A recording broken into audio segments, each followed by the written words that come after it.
Iceland's unlike any place else in the world. It's a volcanic terrain where the mid-Atlantic ridge, a place where the ocean is opening up, is visible above the sea surface. And so you have all the sorts of things you might expect to see on the seafloor visible here, these incredible basalt volcanoes, ash flows, lava fields, huge rhyolitic volcanoes. And all this is right beneath the Arctic Circle. And as a consequence of that, lots of water comes on land, it freezes, you get glaciers. So you have fire and you have ice, and you have this spectacular island here in the North Atlantic.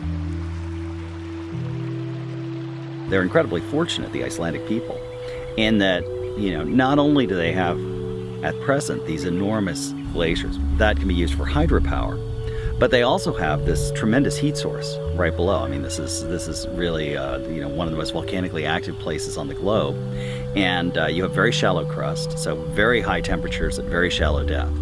And the Icelandic people have harnessed that to create geothermal power, which they use to do everything from generating electricity to running warm pipes beneath the roads in Reykjavik and sidewalks to keep the central portions of the city free of ice in the wintertime.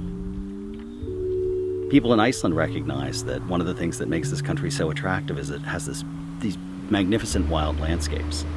And so for them, nature is kind of front and center. It's very, very important. Even though there's a lot of it here, there's an abundance of beauty, an abundance of wild places.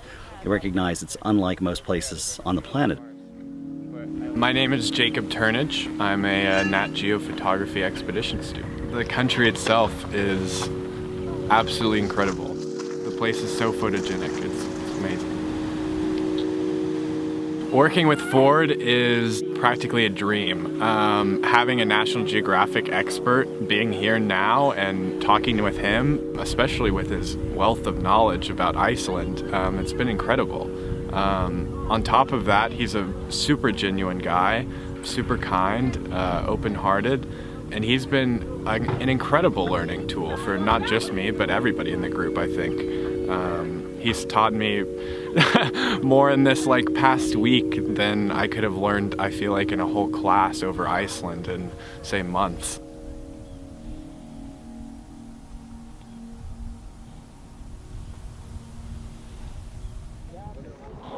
My name is Kelly Hazlett and I'm a National Geographic student. My National Geographic experience has been unlike any other experience in my life in the sense that we came here as 20 strangers and then left as 20 friends. I've never had something in my life like that, and getting to go to all these amazing places in Iceland with them really created a sense of community with each other and created so many inside jokes and just bus rides, and everything was just amazing, really. And getting to crawl through ice caves with everyone and freeze, it was just such a great experience, and it really got me out of my comfort zone. What National Geographic is offering in its student expeditions is an education about how our world works, about other cultures, about other places, but also visual communication skills, visual storytelling skills. If they want to make a difference, it's going to be valuable to be able to tell a story.